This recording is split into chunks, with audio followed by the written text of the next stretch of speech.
परंपरा के अनुसार गुप्त नवरात्रि वर्ष में 2 बार आती है, आषाढ़ मास में और माघ मास में। और इन दिनों को शक्ति, साधना, आत्मिक उन्नति तथा गुप्त उपासना के लिए अत्यंत महत्वपूर्ण माना गया है। गुप्त नवरात्रि केवल मनोकामना पूर्ति का अवसर नहीं है, बल्कि यह भीतर के संस्कारों को शुद्ध करने, मन को एकाग्र करने और देवी की कृपा से जीवन को साधने का दिव्य पर्व है। इन 9 दिनों में मंत्रों का जप, देवी की उपासना और साधना करने से आत्मिक उन्नति होती है, आध्यात्मिक बल बढ़ता है और भौतिक जीवन की कामनाएं भी पूर्ण होने की प्रेरणा मिलती है। सुख, समृद्धि, संतान, सुख, सफलता, विवाह, योग्य वर या योग्य वधू की कामना रखने वाले भक्त भी इस साधना से लाभ प्राप्त करने की भावना रखते हैं। यह 9 दिन वास्तव में साधक के लिए बहुत महत्वपूर्ण होते हैं। गुप्त नवरात्रि की विशेषता यह है कि इसमें साधना को अधिक गोपनीय रखा जाता है। शास्त्रीय और परंपरागत मान्यता के अनुसार जितनी अधिक साधना गुप्त रहती है, उतना ही उसका पुण्य और प्रभाव सूक्ष्म रूप से बढ़ता है। यही कारण है कि साधक अपनी पूजा, अपने मंत्र, जप और अपनी मनोकामना को बहुत संयम और मौन के साथ संपन्न करते हैं। गुप्त नवरात्रि में मुख्य रूप से देवी दुर्गा के 9 रूपों यानी 9 दुर्गा की उपासना की जाती है। अनेक साधक इन दिनों में 10 महाविद्याओं की गुप्त साधना भी करते हैं। देवी आराधना की शास्त्रीय परंपरा का प्रमुख आधार मार्कंडेय पुराण का दुर्गा सप्तशती है और देवी भागवत महापुराण में भी देवी की महिमा और उपासना का विस्तृत वर्णन मिलता है। इस साधना के भाव को और अधिक गहराई देने के लिए देवी महात्म्य का यह प्रसिद्ध श्लोक अत्यंत सुंदर है। या देवी सर्वभूतेषु विष्णुमायति शब्दिता नमस्तस्यै नमस्तस्यै नमस्तस्यै नमो नमः। इसका सरल अर्थ है, जो देवी समस्त प्राणियों में विष्णुमाया के रूप में प्रतिष्ठित है, हम उन्हें बार बार नमस्कार करते हैं। अर्थात समस्त सृष्टि में जो दिव्य शक्ति व्याप्त है, वही मां है, वही पालन करती हैं, वही रक्षा करती हैं और वही साधक को भीतर से जागृत करती हैं। इसी भाव के साथ जब साधक गुप्त नवरात्रि में पूजा करता है, तो वह केवल किसी बाहरी इच्छा के लिए नहीं, बल्कि अपने मन, बुद्धि और आत्मा को शुद्ध करने के लिए भी करता है। यही कारण है कि गुप्त नवरात्रि को साधना, तप और आंतरिक जागरण का पर्व कहा जाता है। और जैसे कि प्रकट नवरात्रि होती है आश्विन मास की और चैत्र मास की, इस नवरात्रि की तुलना में जो ये नवरात्रि है गुप्त नवरात्रि, इसमें गोपनीयता का बहुत अधिक ध्यान रखा जाता है। शास्त्रों के अनुसार गुप्त नवरात्रि में जो हम साधना करते हैं, आराधना करते हैं, मंत्रों का जप करते हैं, जिस भी विधि से मां की पूजा करते हैं, उसे हम किसी को बताते नहीं हैं। बहुत अधिक गुप्त रूप से पूजा करते हैं और गुप्त नवरात्रि की पूजा को जितना अधिक गुप्त रखा जाता है, उतना ही अधिक उसका पुण्य फल प्राप्त होता है और उतनी ही शीघ्र हमारी कामना पूर्ण होती है। तो इस नवरात्रि का जो मूल मंत्र है वह यह है कि साधना जितनी गुप्त, फल उतना ही तृप्त। तो बहुत आवश्यक है गुप्त नवरात्रि में अपनी पूजा, अपनी साधना, अपना मंत्र और जो भी आपकी कामना हो, बिल्कुल गुप्त रूप से आपको रखना है। और इसके साथ ही अगर आपकी कोई विशेष मनोकामना है तो कोई उपाय जरूर कीजिएगा। आज कुछ उपाय मैं आपसे शेयर करने वाला हूं जो शास्त्रों में वर्णित हैं, बहुत ही अचूक हैं। इन्हें करने से निश्चित ही आपकी कामना पूर्ण होती है और आध्यात्मिक और आत्मिक उन्नति भी होगी। आपको बहुत ही आनंद का अनुभव होगा। बात करते हैं सबसे पहले कि आषाढ़ मास की गुप्त नवरात्रि कब से प्रारंभ हो रही है और कब समाप्त होगी। आषाढ़ मास की गुप्त नवरात्रि प्रारंभ हो रही है 15 जुलाई 2026 को। पहला दिन माता शैलपुत्री की पूजा हम करते हैं और कलश की स्थापना करते हैं। तो कलश की स्थापना करने का शुभ मुहूर्त है प्रातः काल 5:33 से सुबह 10 बजे तक। अच्छा, ध्यान रखिए, गुप्त नवरात्रि का प्रारंभ हो रहा है बुधवार से, और बुधवार के दिन अभिजीत मुहूर्त हमें नहीं मिलता है। तो अगर आप कलश की स्थापना करना चाहते हैं तो सुबह का जो मुहूर्त है 5:33 से सुबह 10:10 तक, इस समय में कलश की स्थापना आप लोग कर लीजिएगा। गुप्त नवरात्रि की अष्टमी और नवमी कब है? देखिए, 21 जुलाई को अष्टमी तिथि है। महाअष्टमी महागौरी की पूजा करेंगे और 22 जुलाई 2026 को नवमी तिथि है, अर्थात माता सिद्धिदात्री की पूजा करेंगे। और संधि पूजा भी इसी दिन है। मतलब अष्टमी तिथि और नवमी तिथि जिस समय पर मिलती है उससे 24 मिनट पहले और 24 मिनट बाद का जो समय होता है उसे संधि पूजा के लिए श्रेष्ठ माना गया है। और यह समय होता है 48 मिनट का। इस 48 मिनट में हम जो भी मंत्र जप करते हैं, पूजा पाठ करते हैं, तो वह सिद्ध हो जाता है और इससे हम जो भी कामना करते हैं तो कामना पूर्ण होती है। इसके अलावा नवरात्रि में जाने अनजाने हमसे बहुत सारी गलतियां भी हो जाती हैं, तो उन गलतियों की क्षमा मिल जाती है अगर हम संधि पूजा श्रद्धा भाव से करते हैं। और इस संधि काल में हम कौन सी पूजा करें, अगर आप जानना चाहते हैं तो कमेंट बॉक्स में लिखिएगा। जो भक्त नवरात्रि का व्रत धारण करते हैं पूरे 9 दिनों का, तो 23 जुलाई 2026 को आषाढ़ मास की गुप्त नवरात्रि व्रत का पारण है। ठीक है, अब बात करें कुछ विशेष उपायों के बारे में। और यह उपाय आप किसी भी कामना के लिए कर सकते हैं। कोई भी कामना हो आपकी जो बहुत समय से अधूरी है और आप उसके लिए प्रयास तो कर रहे हैं लेकिन पूर्ण नहीं हो पा रही है, तो इस गुप्त नवरात्रि में आपको यह 5 कार्य जरूर करने हैं। कौन कौन से कार्य हैं?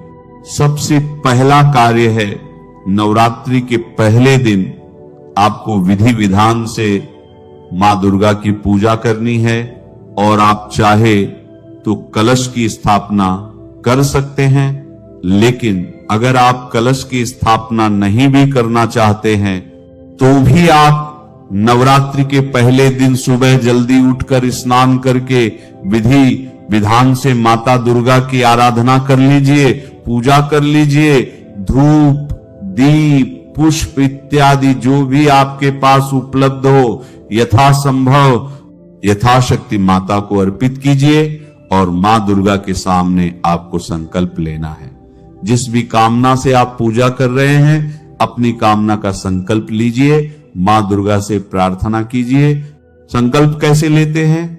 देखिए, मां दुर्गा की विधि विधान से पूजा करने के बाद अपने हाथ में जल और पुष्प लीजिए और माता दुर्गा के सामने अपना नाम, अपना गोत्र और जिस स्थान पर आप रहते हैं उस स्थान का पता और मां से प्रार्थना कीजिए कि आप नवरात्रि के 9 दिनों में मां दुर्गा की पूजा गुप्त रूप से करना चाहते हैं और जो भी आपकी कामना हो अपनी कामना मां दुर्गा से कहिए और उनसे प्रार्थना कीजिए कि इस कामना से आप मां दुर्गा की पूजा कर रहे हैं। ठीक है, मां जगदम्बा कृपा करें। अगर ये कामना आपके लिए शुभ हो तो मां दुर्गा उसे पूर्ण करे और आपकी पूजा में जो भी जाने अनजाने भूल चूक हो जाए उसके लिए क्षमा करें। नवरात्रि में आपको मंत्र जप करना है, ऐ ह्रीं क्लीं चामुंडाय विच्चे, ऐ ह्रीं क्लीं चामुंडाय विच्चे। और इस मंत्र की संख्या है कम से कम 11 माला। ठीक है, प्रतिदिन आपको 11 माला इस मंत्र का जप करना है। आप चाहे तो इससे ज्यादा भी कर सकते हैं लेकिन कम नहीं करना है। ठीक है, अगर आपके पास समय हो तो सुबह और शाम दोनों समय 11-11 माला कर लीजिए, मतलब बढ़ा दीजिए। अगर आपके पास समय ना हो तो कम से कम 11 माला तो जरूर कीजिए।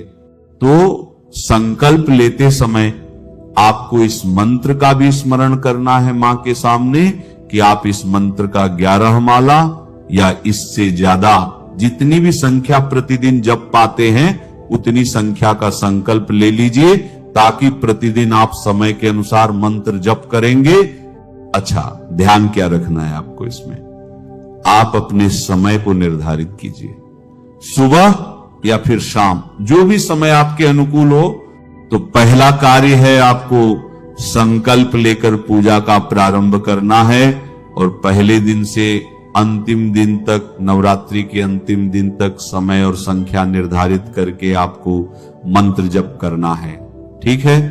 किसी भी कामना को पूर्ण करने के लिए गुप्त नवरात्रि में जो दूसरा आवश्यक नियम है वह है साधना करने का समय रात्रि काल या फिर ब्रह्म मुहूर्त। इनमें से जो भी समय आपके अनुकूल हो आप देख लीजिए, जो भी समय आपके अनुकूल हो उस समय में आपको पूजा करना है।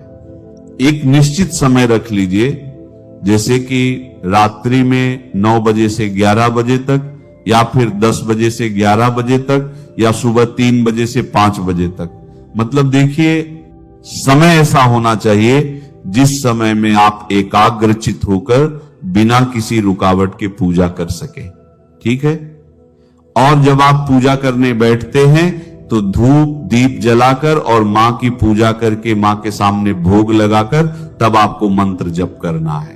तीसरा कार्य है सुबह और शाम दोनों समय, संध्या काल में और सुबह के समय माता दुर्गा की विशेष रूप से पूजा आराधना करके, जैसे कि धूप दीप अक्षत पुष्प इत्यादि सभी वस्तुएं अर्पित करके विधि विधान से पूजा कीजिए, भोग लगाइए और आरती कीजिए।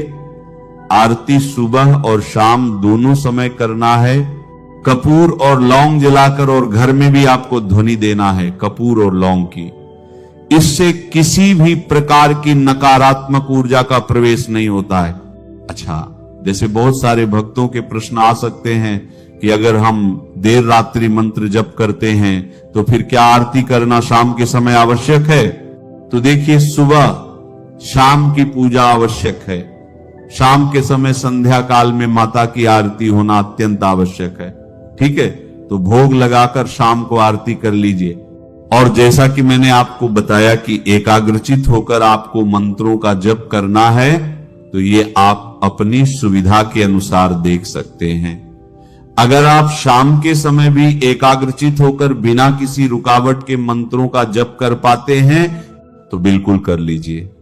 लेकिन अगर आपके पास घर में काम है या फिर आप ऑफिस जाते हैं, देर से आते हैं, तो ऐसे में आप रात्रि में या फिर ब्रह्म मुहूर्त में पूजा कर सकते हैं। तो समय आप अपने अनुसार देखिए, जो भी समय आपके अनुकूल हो, संध्या काल में, सुबह के समय या फिर रात्रि में ब्रह्म मुहूर्त में।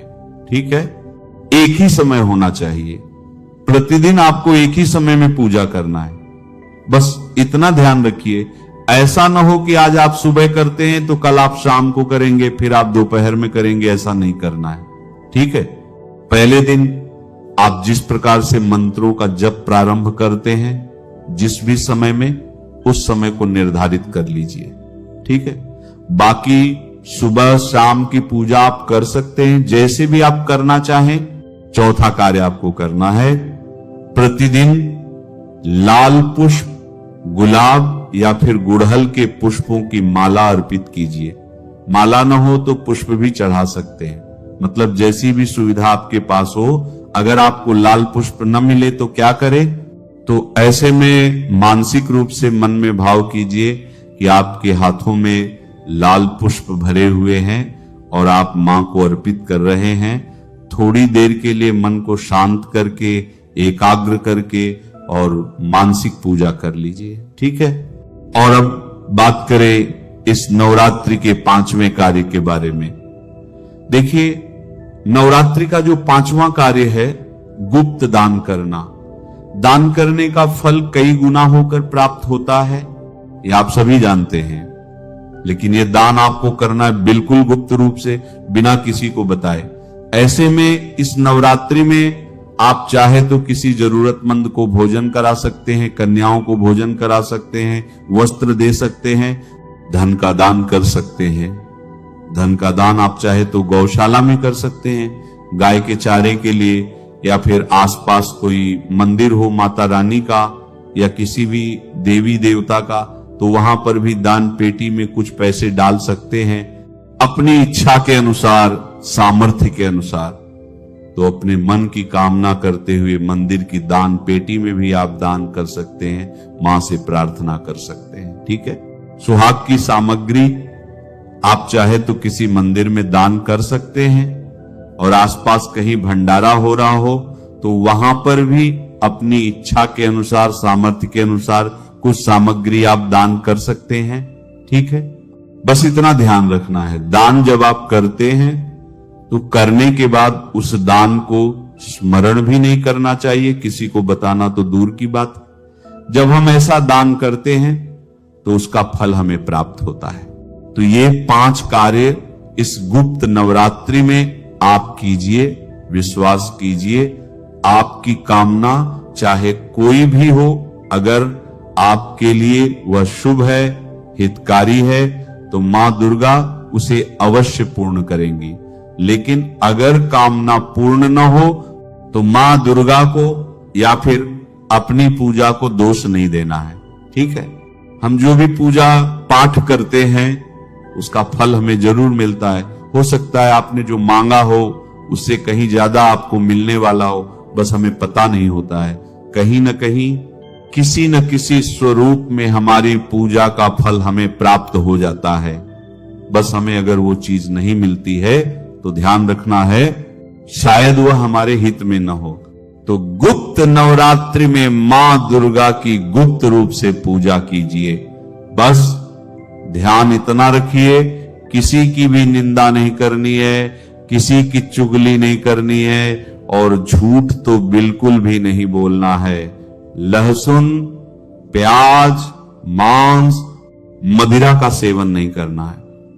ब्रह्मचर्य का पूर्ण रूप से पालन करना है और शुद्धता का, सात्विकता का ध्यान रखना है। ये सब नियम पालन करते हुए अगर आप पूजा करते हैं तो निश्चित ही मां दुर्गा की कृपा आपको प्राप्त होगी।